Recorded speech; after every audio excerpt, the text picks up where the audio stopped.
MLC కవిత మీడియాతో మాట్లాడుతున్నారు, live లో చూద్దాం. ఈ రెండు కూడా కేసీఆర్ గారి హయాంలో అత్యంత తక్కువ ఖర్చుతోని శాశ్వతంగా పరిష్కారం అయ్యేటటువంటి విధంగా మనం ఆల్రెడీ ప్రణాళికలు చేసి పెట్టినాం.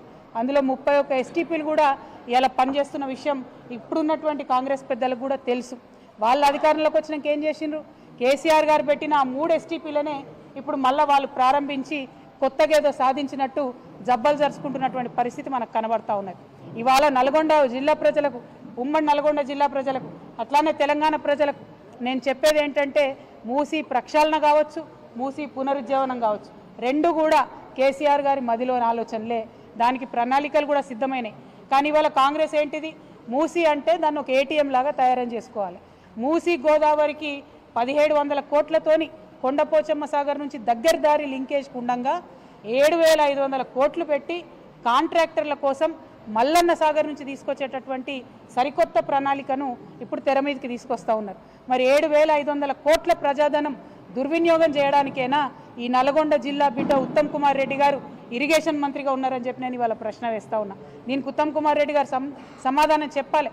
అంతకుముందున్న ప్రాజెక్టుల ప్రాబ్లం ఏంది, 1700 కోట్లతోని కొండపోచమ్మ సాగరు మూసి అనుసంధానం చేసేటటువంటి ఆస్కారం ఉన్నప్పుడు కొత్త ప్రాజెక్టు 7500 కోట్లతోని ప్రజాధనం దుర్వినియోగం చేయాల్సిన అవసరం ఏముందని మేము ప్రశ్నిస్తూ ఉన్నాం. అదేవిధంగా మరి మూసీ ప్రక్షాళన అంటే ఏంటిది, మూసీలో ఉన్న మురికి నీళ్ళు ప్రక్షాళన చేయాలి. కానీ కాంగ్రెస్ పార్టీ వారి దృష్టిలో మూసీ పరివాహక ప్రాంతంలో ఉన్న పేద ప్రజల ఇండ్లను ప్రక్షాళన చేసే కార్యక్రమం వాళ్ళు మొదలుపెట్టింది. ఆ పేద ప్రజల ఇంటి మీద పడి బుల్డోజర్లతో కొడుతున్నటువంటి పరిస్థితి. మరి ఆనాడే మేము ఆలోచన చేసినాం, మూసీ రివర్ డెవలప్మెంట్ కోసం ఒక బోర్డు పెట్టినాం. దానికి సుధీర్ రెడ్డి గారు చైర్మన్గా కూడా ఉన్నారు. నాకు తెలిసి 20,000 కోట్ల లోపలనే దానికోసం ప్రణాళికలు కూడా సిద్ధం చేసి మొత్తం కూడా ప్రక్షాళన చేయాలనుకున్నాం. కానీ ఇవాళ ముఖ్యమంత్రి గారు ఏమంటారు, ఒకసారి 50,000 కోట్లు అంటాడు, ఒకసారి 1,00,000 కోట్లు అంటాడు, ఒకసారి 1,50,000 కోట్లు అంటాడు. మరి ఎందుకోసం అన్ని కోట్లు, అందులో రియల్ ఎస్టేట్ ప్రాజెక్ట్ ఏందో, దానికి వరల్డ్ బ్యాంక్ నుంచి రుణాలు ఎందుకో ఇవాళ ఒక్కసారి నల్గొండ జిల్లా ప్రజలు దయచేసి ఆలోచన చేయాలి. మూసీ పేరుతోని మన రాష్ట్రాన్ని మళ్ళా ఏటీఎంగా మార్చి మూసీలో వచ్చినటువంటి మనీని ఢిల్లీకి పంపే ఆలోచన తప్పితే ఇంకోటి ముఖ్యమంత్రి గారికి లేదు. దీన్ని నల్గొండ జిల్లా ప్రజలు దయచేసి అర్థం చేసుకోవాలని కోరుతా ఉన్నాను. మూసీ పేరుతో ఇక్కడ వచ్చి ప్రారంభోత్సవం చేస్తామని చెప్పి అడ్డగోలు మాటలు ముఖ్యమంత్రి గారు మాట్లాడారు. వారు మాట్లాడిన మాటలు నల్గొండ జిల్లా ప్రజలందరూ కూడా విన్నారు. మరి వారి భాషలోనే వారికి ఖచ్చితంగా ఇవాళ మాటల పరంగా బీఆర్ఎస్ పార్టీ జవాబు చెప్తుంది. చెప్పకుండా ఏం ఊరుకోం.